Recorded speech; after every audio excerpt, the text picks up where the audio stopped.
کیونکہ اللہ نے اپنے محبوب کے ساتھ یہ وعدہ کیا، فرمایا وَلَلْآخِرَةُ خَيْرٌ لَكَ مِنَ الْأُولَىٰ، فرمایا کہ اے میرے محبوب آپ کی ہار آنے والی گھڑی پچھلی گھڑی سے اعلیٰ ہوگی۔ یعنی پچھلے لمحے جو محبوب آپ کا ذکر ہوا ہے نا، اگلا جو لمحہ آئے گا وہ لمحہ اس سے بھی آگے جو وقت آئے گا محبوب آپ کا ذکر اتنا زیادہ ہوتا جائے گا۔ وقت گزرنے کے ساتھ ساتھ لوگوں کے ذکر ختم ہوتے جاتے ہیں، لیکن ہمارے آقا کا ذکر ایسا ہے جو وقت گزرتا جائے گا ہمارے آقا کا ذکر اتنا ہی بلند ہوتا جائے گا۔ یہ کائنات نہ تھی، ذکر مصطفیٰ صلی اللہ علیہ وسلم اس وقت بھی موجود تھا جب کائنات موجود نہ تھی۔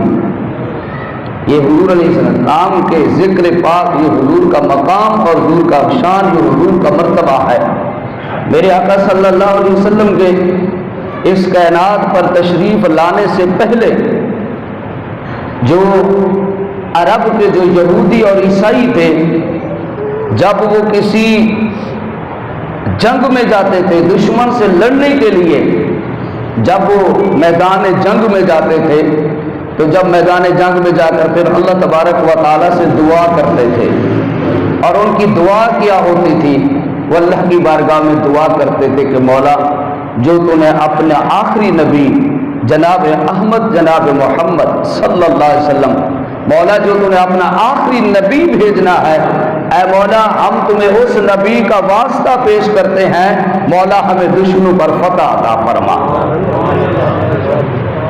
اس کا ذکر اللہ تبارک و تعالیٰ نے قرآن مجید قرآن رشید میں سورۃ البقرہ میں فرمایا وَكَانُوا مِن قَبْلُ يَسْتَفْتِحُونَ عَلَى الَّذِينَ كَفَرُوا، اور وہ آپ سے پہلے محبوب کافروں کے اوپر فتح حاصل کرتے تھے۔ فَلَمَّا جَاءَهُم مَّا عَرَفُوا كَفَرُوا بِهِ، بس جب وہ محبوب آیا تو انہوں نے اس کے پہچاننے سے انکار کر دیا اور حضور علیہ السلام کی نبوت کا انکار کر دیا۔ ورنہ یہی یہود، عرب کے یہود اور یہاں کے جو عیسائی تھے، اہل کتاب تھے، آقا علیہ السلام کا وسیلہ پیش کرتے تھے تو اللہ تبارک و تعالی حضور کے وسیلہ سے ان کو دشمنوں کے اوپر فتح عطا فرما دیتا تھا۔ یہ آقا علیہ السلام کے ذکر پاک اور آقا علیہ السلام کے نام کی یہ برکات تھی کہ اللہ تبارک و تعالی نے حضور کے آنے سے پہلے ہمارے آقا صلی اللہ علیہ وسلم کی عظمت کو اللہ تبارک و تعالی نے پہلے ہی اس کا چرچا فرما دیا تھا۔ حضرت آدم علیہ السلام، جناب حضرت آدم علیہ السلام جب آپ کی تخلیق ہوئی، آپ کو پیدا کیا گیا، تو اس وقت بھی حضرت آدم علیہ السلام نے جنت میں جو سب سے پہلی چیز دیکھی ہے ہمارے آقا کے اسم مبارک کو دیکھا ہے۔ بلکہ سیرت نگاروں نے تو یہاں تک بھی کتابوں میں یہ بات موجود ہے کہ اللہ تبارک و تعالی نے جب حضرت جبریل امین علیہ السلام کو پیدا کیا، تو جب آپ کی تخلیق ہوئی، جب آپ کو پیدا کیا گیا، تو حضرت جبریل امین علیہ السلام نے اللہ کی بارگاہ میں عرض کی کہ مولا کیا تو نے مجھ سے پہلے بھی کسی چیز کو پیدا فرمایا ہے؟ کیونکہ آدمی سب سے پہلے اللہ نے جس مخلوق کو پیدا کیا، فرشتوں کو پیدا کیا۔ 3 مخلوقات ہیں، فرشتے، جنات اور انسان، یہ 3 مخلوقات ہیں۔ اللہ نے سب سے پہلے فرشتوں کو پیدا کیا، فرشتوں کے بعد اللہ نے جنات کو پیدا کیا، پھر اللہ نے انسان کو پیدا کیا ہے۔ انسان کی تخلیق بلکہ پوری کائنات کو بنا کر اللہ نے پہلے پوری کائنات کو بنایا، زمین، آسمان، یہ لوح قلم، یہ ساری چیزیں اللہ تبارک کو، درخت ہو گئے، ساری چیزیں، جانور ہو گئے، چرندے، پرندے، درندے، ہر چیز کو اللہ نے حضرت انسان سے پہلے بنایا۔ اور یہ پہلے سب سے پہلے بنایا کیوں ہے؟ آدم کو بعد میں سب سے اس لیے بنایا ہے کہ اس کی وجہ یہ ہے کہ اللہ تبارک و تعالی نے چونکہ پوری کائنات کو انسان کے لیے بنایا ہے، اور پھر جس چیز کی انسان کو ضرورت تھی اللہ نے اس چیز کو بنایا، اور آخر میں اللہ تبارک و تعالیٰ نے انسان کو تخلیق کیا تاکہ اے انسان تیرے جانے سے پہلے تو جب زمین پر قدم رکھے، اے میرے آدم میں نے تیرے لیے ہر اس چیز کا پہلے انتظام کر دیا ہے جس کو زندگی میں تیری ضرورت پیش آئے گی۔ تو فرشتوں میں سب سے پہلے حضرت جبریل امین کو پیدا، حضرت جبریل امین کی پیدائش ہوئی تو اللہ کی بارگاہ میں عرض کی مالک کیا تو نے مجھ سے پہلے بھی کسی چیز کو پیدا فرمایا ہے؟ تو آواز آتی جبریل ذرا اپنا سر تو اوپر اٹھا کر دیکھو۔ جبریل امین علیہ السلام یہ حضور کی بارگاہ میں انہوں نے جو خود واقعہ پیش کیا حضور کی بارگاہ میں، یہ واقعہ جبریل امین نے ہمارے آقا کو خود اپنی زبان سے سنایا ہے یہ واقعہ۔ عرض کیا تھا جب میں نے رب کی بارگاہ میں عرض کی مولا کیا تو نے مجھ سے پہلے بھی کسی کو پیدا کیا ہے؟ تو اللہ تبارک و تعالیٰ نے فرمایا جبریل ذرا اپنی نظر اوپر اٹھا۔ جب نظر کو اوپر اٹھایا تو جبریل امین نے عرض کیا رسول اللہ مجھے ایک نور نظر آیا۔ تو میں نے پوچھا مولا، اور پھر جب اللہ تبارک و تعالیٰ نے جب مجھے پیدا کیا تو پیدا ہوتے ہی اللہ تبارک و تعالیٰ نے مجھ سے یہ سوال کیا کہ جبریل یہ بتا کہ میں کون ہوں، من آنا، میں کون ہوں؟ تو جبریل امین نے عرض کیا یا اللہ تو میرا رب ہے۔ تو جبریل امین کہتے ہیں کہ جب میں نے یہ جواب دے دیا تو اللہ تبارک و تعالیٰ نے مجھے وہاں پر کھڑا کر دیا اور 17,000 سال میں وہاں پر کھڑا رہا۔ صرف رب نے مجھ سے ایک جملہ کہا کہ یہ بتا کہ من انا، میرا تعارف کرا۔ میں نے کہا انت ربی، تو میرا رب ہے۔ پھر 17,000 سال وہیں پر کھڑا رہا۔ 17,000 سال اللہ نے مجھ سے کوئی کلام نہیں کیا۔ پھر جب 17,000 سال گزر گئے تو پھر اللہ تبارک و تعالیٰ نے مجھ سے خطاب کیا، اور خطاب کیا تھا اللہ تبارک و تعالیٰ نے فرمایا کہ اب یہ بتا من انت، اب یہ بتا کہ تو کون ہے۔ پہلے پوچھا کہ میں کون ہوں، پھر سوال کیا کہ اب جبریل تو بتا کہ تو کون ہے۔ عرض مالک میں تیری مخلوق میں ہوں۔ تو حضرت جبریل امین کہتے ہیں کہ پھر 17,000 سال وہاں پر کھڑا رہا۔ پھر 17,000 سال وہیں پر کھڑا ہوا، رب نے کوئی کلام نہیں کیا۔ پھر 17,000 سال کے بعد جو ہے پھر اللہ تبارک و تعالیٰ نے مجھ سے یہ پوچھا کہ اے جبریل اب یہ بتا کہ تیرا خالق کون ہے، میں کون ہوں، اور اس پوری کائنات کو کس نے بنایا ہے؟ میں نے کہا انت خالقی، تو میرا خالق ہے، انت القہار انت الجبار، تیری یہ شان اور عظمت ہے۔ 51,000 سال اللہ کے سامنے میں کھڑا رہا۔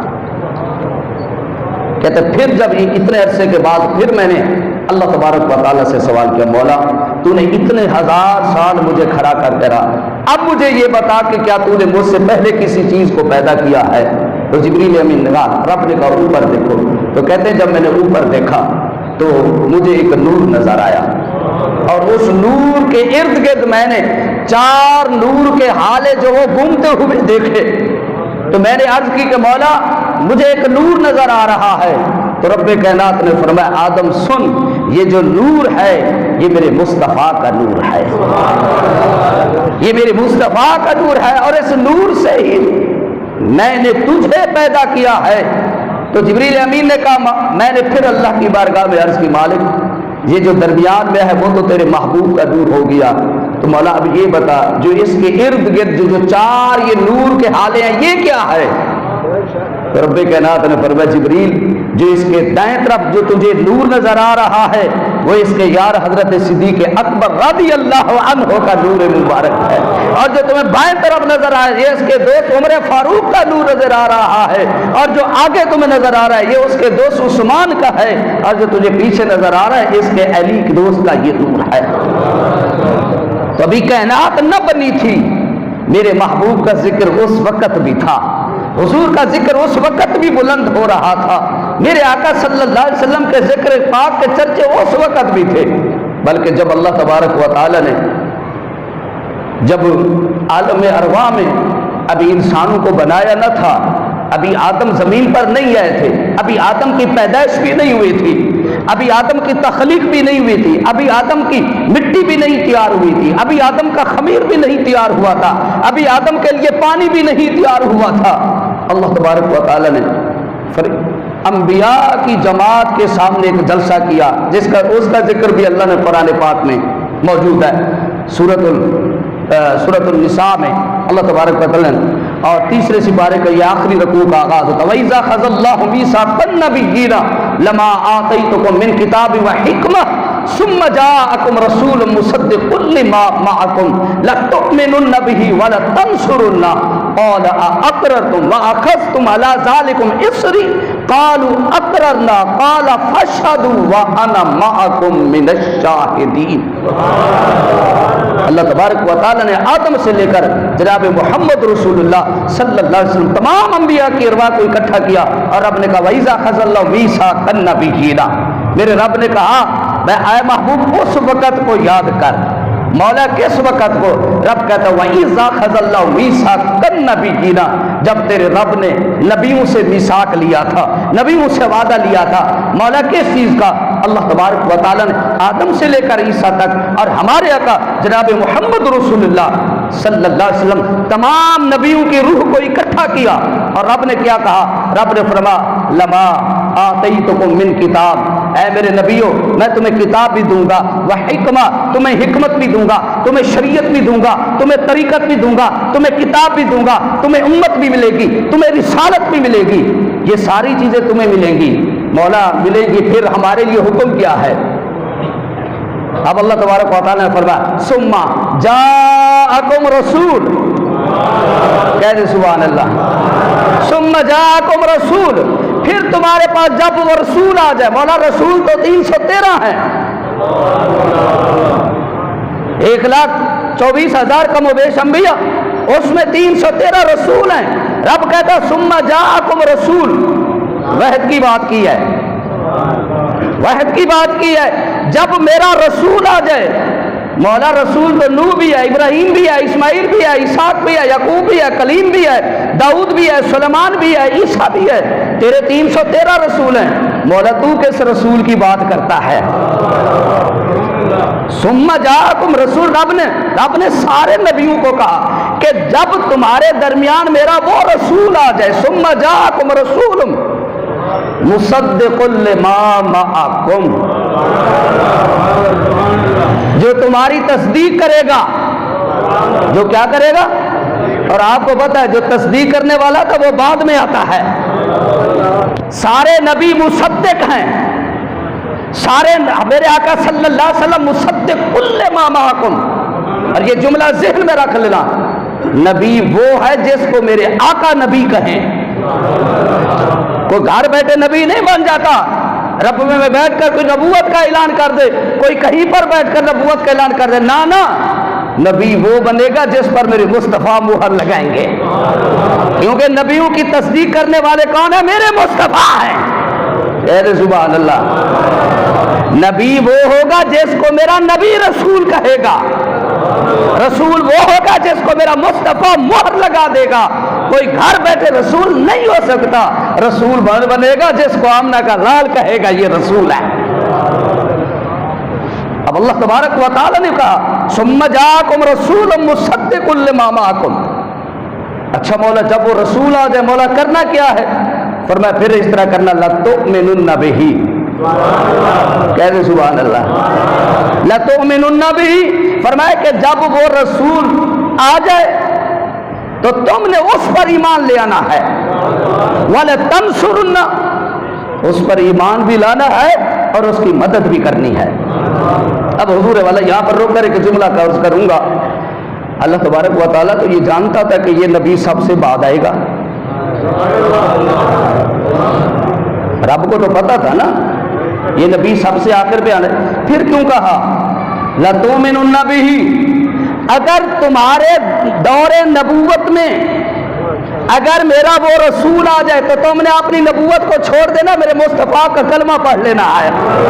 اللہ اکبر، اپنی نبوت، اپنی شریعت، اپنی طریقت، اپنی کتاب، اپنی امت، اپنی رسالت، سارا کو چھوڑ دینا، لَتُؤْمِنُنَّ بِهِ، میرے مصطفیٰ کا کلمہ پڑھ لینا ہے۔ اللہ اکبر، رب کو تو علم تھا یہ نبی میں نے اس کو بھیجنا ہی سب سے بعد میں آئے، تو مالک یہ وعدہ کیوں لے رہا ہے؟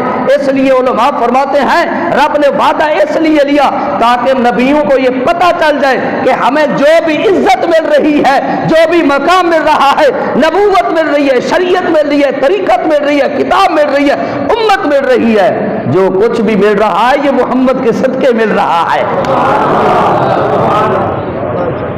اور پھر آگے اللہ نے یہ کیا، بات کو ختم نہیں کیا، رب نے کہا وَلَا تَنْصُرُونَ، اس کی مدد بھی کرنی ہے، پھر کہا قَالَ أَقْرَرْتُمْ، قَالَ أَقْرَرْتُمْ، کیا تم اس پر اقرار کرتے ہو، کیا تم اس پر اقرار کرتے ہو؟ سب نے کہا قَالُوا أَقْرَرْنَا، مولا ہم تیری بات کو مانتے ہیں، ہم تیری بات کو مانتے ہیں۔ اب رب نے کہا قَالَ فَاشْهَدُوا، تم ایک دوسرے پر گواہ بن جاؤ، یہ بات گواہ بن جاؤ کہ ہم نے اپنے رب سے وعدہ کیا ہے کہ مالک جب اگر ہمارے دور نبوت میں تیرا نبی آ گیا، تیرا محبوب آ گیا، جناب محمد صلی اللہ علیہ وسلم آ گئے، تو ہم کیا کریں گے؟ اپنی نبوت سارا کو چھوڑ کر تیرے محبوب پر ایمان لیں گے۔ رب نے کہا قال فاشهدوا، آدم سے لے کر عیسیٰ تک سارے نبی ایک دوسرے کے گواہ بن جاؤ۔ انہوں نے کہا مالک ہم گواہی دیتے ہیں، ہم نے اقرار کیا۔ کیا یہ اتنا اقرار تھوڑا نہ تھا؟ جب نبیوں نے کہہ دیا کہ مالک ہم گواہی دیتے ہیں، لیکن رب نے آگے پھر مہر لگا دی۔ رب نے فرمایا وَأَنَا مَعَكُم مِّنَ الشَّاهِدِينَ، تم ایک دوسرے کے گواہ بن جاؤ اور میں تم سب پر میں تمہارا گواہ بن جاتا ہوں۔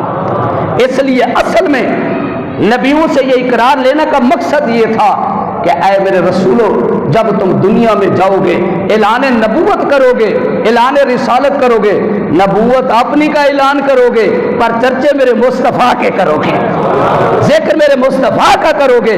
اس لیے آدم سے لے کر عیسیٰ تک جتنے بھی نبی آتے رہے، پہلے اپنی نبوت کا اعلان کرتے تھے، پھر اپنی امت کو کہتے تھے، اپنی قوم کو کہتے تھے کہ اے میری امت خیال کرنا، ہمارے بعد ایک نبی آ رہا ہے، ہمارے بعد ایک رسول آ رہا ہے، اور اس رسول کا مقام یہ ہے کہ اللہ نے اس کو اپنا محبوب بنا دیا ہے۔